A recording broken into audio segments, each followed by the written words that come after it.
Hello everyone, my name is Sapna Dhameja, one of the IELTS experts at YIP platform. So आज के इस video lesson में I would teach you about the reading heading bank questions. बहुत सारे students का ये question रहता है कि ma'am how to solve the heading part. This is very difficult but actually अगर मैं बात करूँ तो हेडिंग पार्ट जो है रीडिंग में लिस्ट ऑफ हेडिंग सबसे ज़्यादा इजी है as compare to any other task in reading. So let's start how to do the heading list of heading part. आपको बहुत सारी हेडिंग्स दी होती हैं जैसा आप यहाँ पे देख सकते हैं A, B, ऐसे आगे आपको C, D, इस तरह से पैसेज में आपको अलग अलग हेडिंग दी होंगी और साथ में आपको पैराग्राफ असाइन किया होगा. जैसे आप यहाँ पर देखिए कि यहाँ पर आपको paragraph A, paragraph B, paragraph C, D और पैराग्राफ E. यहाँ पर वो पूछ रहे हैं कि पैराग्राफ A का आंसर जो है आप रीडिंग के इस पैसेज को पढ़िए, रीडिंग पैसेज A को पढ़िए और आप इस क्वेश्चन का आंसर बताएं कि पैराग्राफ A का जो है लिस्ट ऑफ हेडिंग क्या हो सकता है. यहाँ पर आपको बहुत सारे ऑप्शंस दिए हो सकते हैं. यहाँ पर आपको लिस्ट ऑफ हेडिंग दी हो सकती है. आपको कम से कम 10 जो है लिस्ट ऑफ हेडिंग्स में से आपको यहाँ पर जो आंसर आप यहाँ से चूज़ कर सकते हैं. कोई भी एक आंसर हो सकता है. द कंडीशन इज़ दैट कि लिस्ट ऑफ हेडिंग में आपने जो भी पैराग्राफ आपको असाइन किया हुआ है, जैसे पैराग्राफ A यहाँ पर उन्होंने बोला है तो आपको पैराग्राफ A पढ़ना है और उसके बाद आपको मैच करना है कि what could be the best suitable heading. So इस क्वेश्चन की खास बात ये है, इसकी स्पेशलिटी ये है कि जब भी हम कोई भी पैराग्राफ रीड करेंगे, फॉर एग्जांपल हम पैराग्राफ A अपने रीडिंग पैसेज के अंदर यहाँ पर हम जब रीड करेंगे तो हमें लिस्ट ऑफ हेडिंग में से हमेशा ऐसे कन्फ्यूज़न रहेगा कि आंसर ये भी हो सकता है और ये भी हो सकता है, आंसर सेकंड भी हो सकता है या सेवन्थ हो सकता है. सो आज मैं आपको ये टेक्निक बताऊँगी कि आपको ये हमेशा रहेगा कि you will have to get 2 possible solutions आपको यहाँ पर मिलेंगे जिसमें से आपको एक बेस्ट ऑल्टरनेटिव चूज़ करना है. आपको हमेशा 2 आंसर्स मिलेंगे. आपको लग रहा होगा करीब करीब ये दोनों आंसर्स हैं, लेकिन उसमें से एक आपको बेस्ट सुटेबल आंसर लगाना है. So how to find that best suitable answer. तो आइए स्टार्ट करें. हमारा क्वेश्चन है पैराग्राफ A. हमारा जो फर्स्ट क्वेश्चन है, आपको पैराग्राफ A पढ़ना है. सो हम पैराग्राफ A को रीड करेंगे कि पैराग्राफ A जो है वो किस चीज़ के बारे में है. सो अब यहाँ पर देखिए कि आपको सारा पैराग्राफ पढ़ने की भी ज़रूरत नहीं होती है. लिस्ट ऑफ हेडिंग में आप स्टार्टिंग के ऊपर ज़्यादा फोकस रखिए और आप एंड के ऊपर फोकस रखिए और एक जिस्ट बनाने की कोशिश कीजिए, एक छोटी सी समरी बनाने की कोशिश कीजिए कि जो पैराग्राफ की स्टार्टिंग में मैंने पढ़ा और जो एंड में पढ़ा कौन सी सुटेबल बात निकल कर आती है. अगर इट इज़ सजेस्टेड कि अगर पैराग्राफ बहुत छोटे हैं, जैसे लाइक यहाँ पर आप ये पैरा देख रहे हैं, तो आप सारा पैराग्राफ भी पढ़ सकते हैं. अगर आपके पास इनफ टाइम है, आप स्कीमिंग और स्कैनिंग की हेल्प से आराम से रीडिंग को कर सकते हैं. तो आई विल सजेस्ट कि आप पूरा पैराग्राफ पढ़ें. छोटा पैराग्राफ अगर है, अगर पैराग्राफ बहुत बिग है देन आई सजेस्ट कि आप थोड़ा सा ऊपर से स्टार्टिंग से 2-3 लाइन्स पढ़िए और एंड से 2-3 लाइन पढ़िए और एक समरी और एक जिस्ट निकालने की कोशिश करें. कभी भी एक पर्टिकुलर वर्ड का होना रीडिंग पैसेज के अंदर ये मतलब नहीं होगा कि वो लिस्ट ऑफ हेडिंग है. आप यहाँ पर आज एक्सपीरियंस करेंगे उस चीज़ को. सो let's have a look. I have recently planted a hedge. Living in a rural environment, I made the decision to plant only native species including field maple, hawthorn, hazel, dog rose and blackthorn. In time, this will grow to form a dense hedge whose primary purpose is to form a windbreak. तो यहाँ पर अब बहुत ज़्यादा समझने की ज़रूरत नहीं है. स्टार्टिंग में इसने क्या बोला है, I have recently planted a hedge living in a rural environment, I made a decision to plant only native species. तो उसने एक हेज प्लान करने का प्लान किया है जिसमें वो रूरल एनवायरनमेंट में है और मैंने डिसीजन लिया है कि मैं सिर्फ नेटिव स्पीशीज़ को ही प्लांट करूँगा, जिसमें उसने नाम दे दिया आगे including this and this. So in time this will grow to form a dense hedge whose primary purpose is to form a windbreak, but which will also be attractive both to me and to wildlife. यहाँ पर ये बोल रहा है कि ये दोनों के लिए अट्रैक्टिव होगा, मेरे लिए भी और वाइल्ड लाइफ के लिए भी. अब नीचे लास्ट में आगे हम थोड़ा सा पढ़ेंगे. Of course if allowed to grow to freely rank weeds and grasses will limit the growth of the hedge and need to be removed. यहाँ पर इसने क्या बात बोली है, ऊपर ये बोल रहा है कि मैं एक हेज प्लान करने की मैंने प्लान किया है और मैंने डिसीजन लिया है कि मैं कुछ नेटिव प्लांट स्पीशीज़, यहाँ पे उसने एग्जांपल भी दे दी कि मैं कौन से प्लांट स्पीशीज़ जो ग्रो करूँगा. Of course it if allowed to grow to freely, rank weeds and grasses will limit the growth of the hedge, कि ये जो है रैंक वीड्स या ग्रासेस वो मेरे हेज की ग्रोथ को लिमिट करेंगे, अफेक्ट करेंगे and need to be removed. This is done by hand without the use of herbicides in order to encourage biodiversity. So वो कह रहा है कि यहाँ पर कि इनको रिमूव करने की कोशिश की जाएगी. This is done by hand with the help of like hand से आप करेंगे without the use of herbicide in order to encourage, ताकि बायोडाइवर्सिटी को एनकरेज किया जा सके. हमारे पास यहाँ बहुत सारे ऑप्शंस हैं. ऑप्शन नंबर 1 से देखते हैं हम. Interbreeding between agriculture crops and wild species, हमारा आंसर नहीं हो सकता, कोई डिस्कशन नहीं है. Example from flora Britannica, examples दिए हुए हैं लेकिन फ्लोरा ब्रिटानिका की कोई डिस्कशन नहीं हुई है. प्लांटिंग अ हेज, यस, यहाँ पर एक प्लांटिंग अ हेज के बारे में बात हुई थी. आई have recently planted a hedge, I made the decision कि मैं क्या प्लांट करूँगा. तो ये हमारा होल्ड पर, जो मैंने आपको पहले बताया था कि हमारा एक आंसर, एक ऑप्शन, हमें यहाँ एक ऑप्शन मिल गया कि ये चांसेस हो सकते हैं कि हमारा आंसर हो सकता है. उसके बाद डोंट लीव इट, क्योंकि कोई भी चीज़ अगर हमें देखने से आंसर लग रही है तो ज़रूरी नहीं है कि वो आंसर ही होगा. Just read and read. The prickly pear and unwelcome interloper, इसके बारे में बात नहीं हुई है. Keeping wild animals under control, no. Plant escaping, हाँ. बायोडाइवर्सिटी हमने ज़रूर पढ़ा है. वर्चुअली इनएराडिकेबल, आगे कोई ऐसी बात नहीं हुई, आप सारा रीड करके देखें. सो हमारे पास third option and seventh option हमें लग रहा है आंसर हो सकता है. यहाँ पर इसने सारा जो है हैच के बारे में बात की है, प्लांटिंग है हैच के बारे में. नीचे आकर इसने एक लाइन में बोला है in order to encourage biodiversity, कि जो भी अगर मान लो वहाँ पर हेज के आसपास अगर कुछ वीड्स आती हैं, कुछ ग्रासेस होती हैं, तो मैं उसको हाथ से रिमूव करूँगा. This is done by hand without the use of herbicide in order to encourage, biodiversity को एनकरेज करने के लिए. लेकिन यहाँ पर हमारा ऑप्शन बायोडाइवर्सिटी है ओनली. अगर यहाँ बायोडाइवर्सिटी को डिफाइन किया होता, उसकी डेफिनेशन दी होती, तो हमारा आंसर बायोडाइवर्सिटी हो सकता था. बट हमारा आंसर अब ये भी नहीं है. तो हमारे पास क्या बचा? प्लांटिंग अ हेज, क्योंकि स्टार्टिंग में ही उसने बात करी है planting a hedge. Why not biodiversity? I cleared you, क्योंकि वो क्या कर रहे हैं, हैंड से क्यों रिमूव कर रहा है? In order to encourage biodiversity को एनकरेज करने के लिए, जबकि यहाँ पर सिर्फ और सिर्फ बायोडाइवर्सिटी मेंशन है. और अगर यहाँ पर बायोडाइवर्सिटी के बारे में इस पैराग्राफ में कुछ डिफाइन किया होता, डेफिनेशन दी होती, तो हम एक बार सोच सकते थे biodiversity could be our answer, लेकिन नहीं. So answer would be third. Right guys, so I hope you understood this paragraph A. So next question हमारा है पैराग्राफ बी. अब हमें पैराग्राफ बी को रीड करना है. सो व्हाट विल डू, हम दोबारा से वही स्ट्रैटेजी फॉलो करेंगे. हमें पैराग्राफ बी को रीड करना है. So what will have to do, कि हमें स्टार्टिंग पढ़नी है.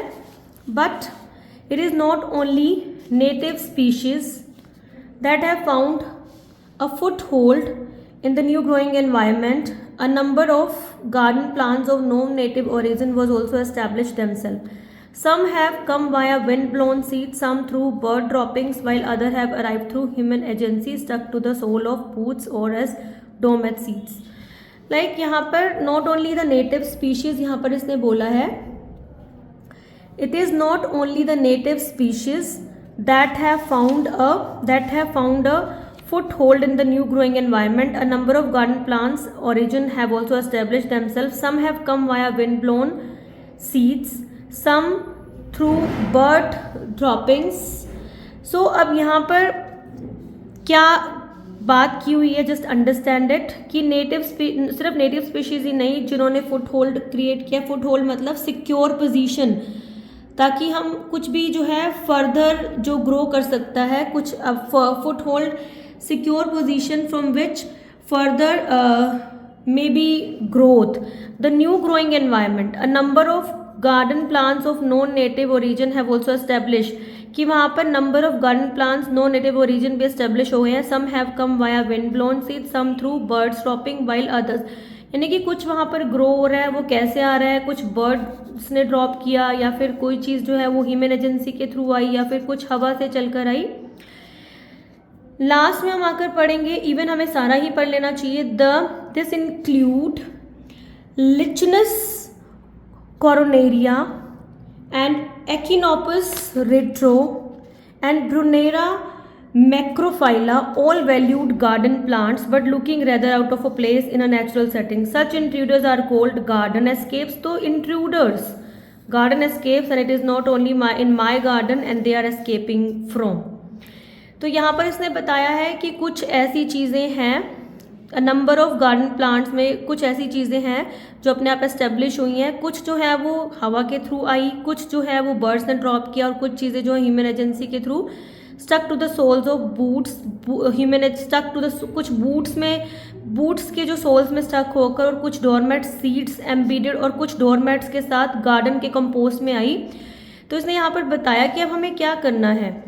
इसने बोला है कि but looking rather out of place, this include, उसमें उन्होंने नाम बता दिए कि लिचनस कोरोनेरिया या फिर यहाँ पर है दिस इज एक्िनोपस रेट्रो या Brunnera macrophylla, all valued garden plants but looking rather out of a place in a natural setting. Such intruders होते हैं जो ट्रेसपासर्स होते हैं, मीन्स जो हमारे घर का पार्ट नहीं है, स्ट्रेंजर्स। तो ये जो है ये चीज़ें जो आ रही हैं किसी भी चीज़ के थ्रू, विंड के थ्रू या फिर बर्ड्स उनको ड्रॉप कर रहे हैं या फिर वो जूते के सोल के साथ आ रही हैं, तो ये इंट्रूडर्स हैं, called these are called garden escapes. And it's not only my garden they are escaping from, not my garden. So हम यहाँ पर ट्राई करेंगे what can be the solution. List of heading, interbreeding between agriculture crops and wild species, no discussion. Example from Flora Britannica, no discussion. Planting a hedge, ये हम already कर चुके हैं. Prickly pear, an unwelcome interloper, keeping wild animal under control. Planting escaping from author's garden, इसके बारे में बात हुई है लास्ट लाइन में, इसने यहाँ पर बोला है माई गार्डन इट मीन्स कि ऑथर का खुद का गार्डन। एंड देन हम इसको होल्ड पर रख सकते हैं। Biodiversity no, virtually ineradicable, garden plants that have become weeds या फिर एस्केपिंग प्लांट्स के बारे में भी बात हुई है। सो डाउटफुल कि आंसर 4th होना चाहिए या 10th। According to me 10th होना चाहिए। क्यों? क्योंकि यहाँ पर इसने क्लियर कर दिया these are called garden escapes and it's isn't only my garden they are escaping from. इसका मतलब है नॉट फ्रॉम माई गार्डन। यहाँ पर वो ऑथर बोल रहा है कि सिर्फ मेरे गार्डन से ही नहीं। तो यानी कि इस पैराग्राफ में ये plant escaping from author garden की बात हो रही है। ये कह रहा है कि सिर्फ मेरे गार्डन से ही नहीं, इट मीन्स यहाँ पर टोटल ओवरऑल एस्केपिंग प्लांट्स की बात हो रही है। तो हम इसको डिसगार्ड कर देंगे and answer would be 10th। So this would be our answer 10th, right. So now understand with the paragraph C. So let's have a look कि पैराग्राफ सी जो है वो किस चीज़ के बारे में है। In his recently published book Flora Britannica, अब यहाँ पर हमें हिट करेगा ये वर्ड, क्योंकि ये वर्ड हम बार बार लिस्ट ऑफ हेडिंग में पढ़ चुके हैं। Richard maybe devotes a whole chapter to garden escapes.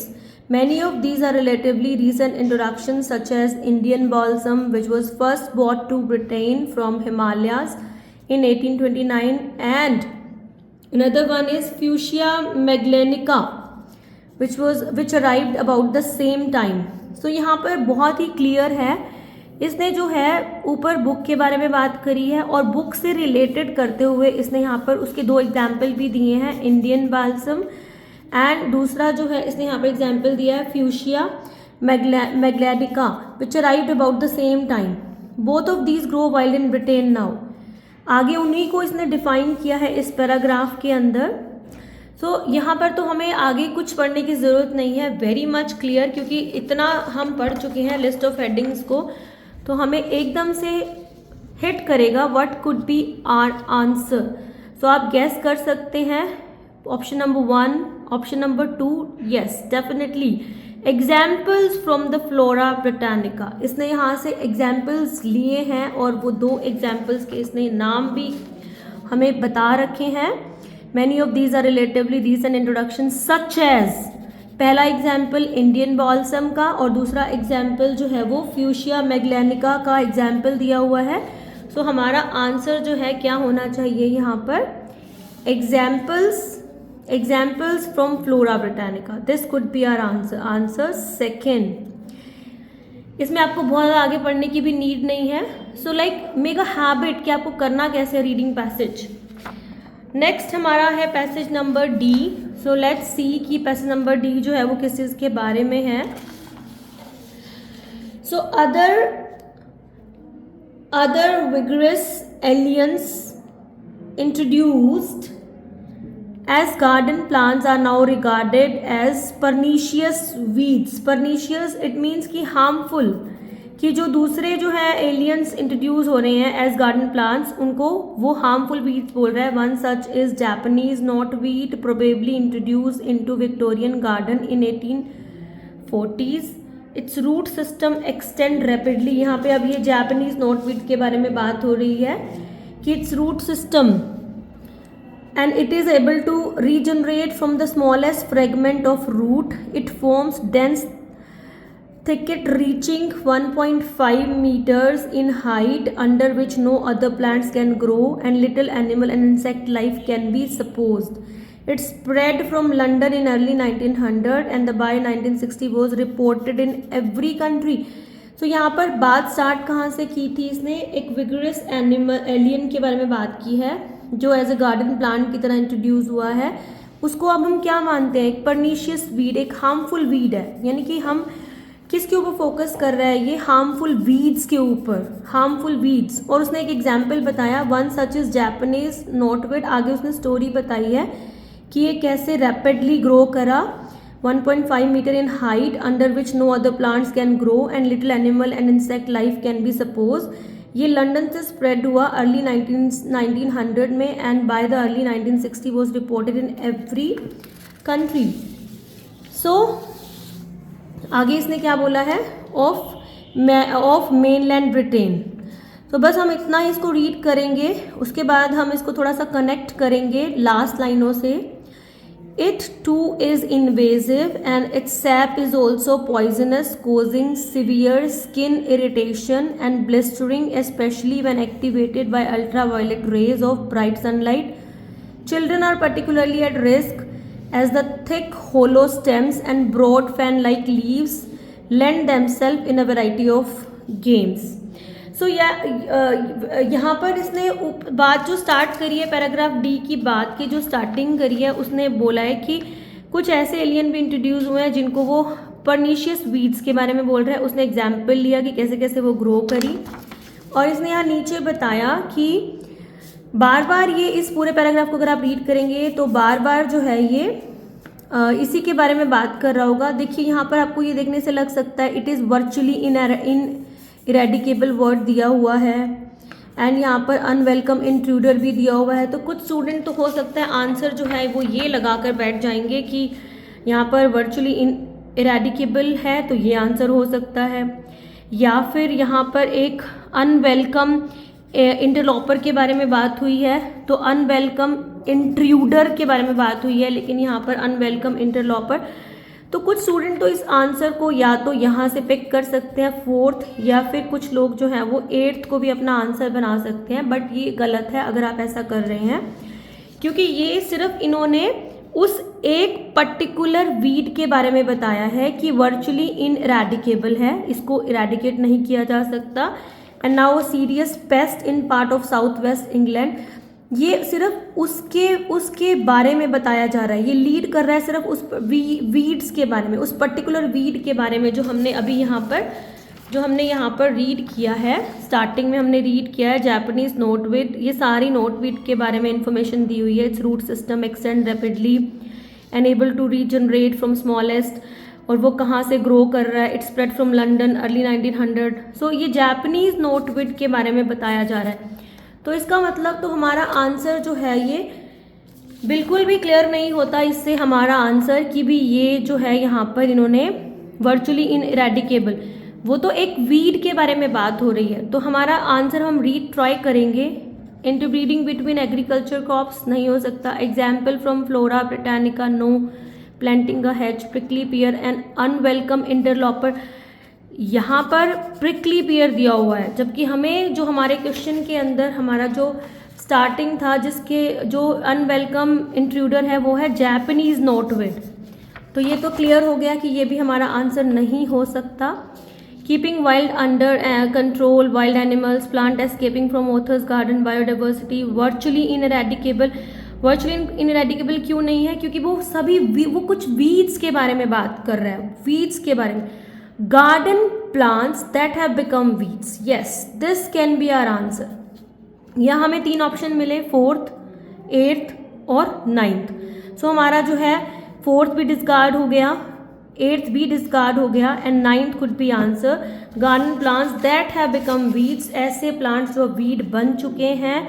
Other vigorous aliens introduce as garden plants are now regarded, जिनको अब रिगार्ड किया जाता है, माना जाता है एज परनीशियस वीड्स.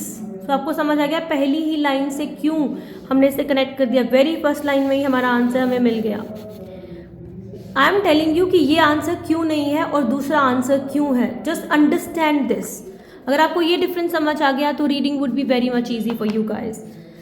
सो नेक्स्ट हमारा जो अब यहाँ पर हमारा आंसर था, that answer would be 9th of D.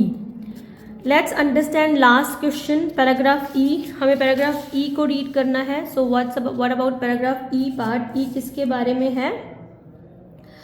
So E paragraph में this process is taking place all over the world. Plant species from one continent are introduced into the garden of another, or as a food crop, or for hedging. So they may then spread disastrously, taking advantage of suitable climatic and soil condition and of the fact that there may be no animal, insects or fungal predators in new environment to keep them in check. The prickly pear, a spiny cactus originated in Central America, was introduced into Australia to control stock and keep out wild animal. It has now colonized. अब देखिए यहाँ से इस part से इसने सारा का सारा prickly pear को डिफाइन किया है. When you will read this entire जो रेस्ट पैराग्राफ है वो prickly pear के बारे में बात कर रहा है. Prickly pear also grows now in part of southern Arabia and spreading rapidly. Even goats, which will eat almost anything of vegetable, including cardboard boxes, find it difficult to deal with the dense spines of this cactus. तो यहाँ पर इस पूरे paragraph में ज़्यादातर किसके बारे में बात हुई है? prickly pear, a spiny cactus. इसको डिफाइन किया इन्होंने कि व्हाट्स दैट, कहाँ से इंट्रोड्यूस हुआ, उसका जो है कहाँ से इंट्रोड्यूस हुआ, क्या कैसे ग्रो होता है, ऑल्सो ग्रो नाउ, कहाँ कहाँ ग्रो होता है, southern Arabia and spreading rapidly. तो यहाँ पर हमारे पास ऑप्शन क्लियर है. हमने प्रिकली पेयर के बारे में पढ़ा ही है. और अगर आपको लगता है कि कोई और आंसर हो सकता है, just check it out and tell me in the comment box कि आपको क्या और आंसर लग रहा है. But according to me this would be 4th, an unwelcome interloper, prickly pear, and unwelcome interloper, right? So this would be our answer, 4th. So I hope that you learned from this, and if you want to know more, that write me down in the comment section that you want more heading solution, the more heading, a list of heading. Thank you so much.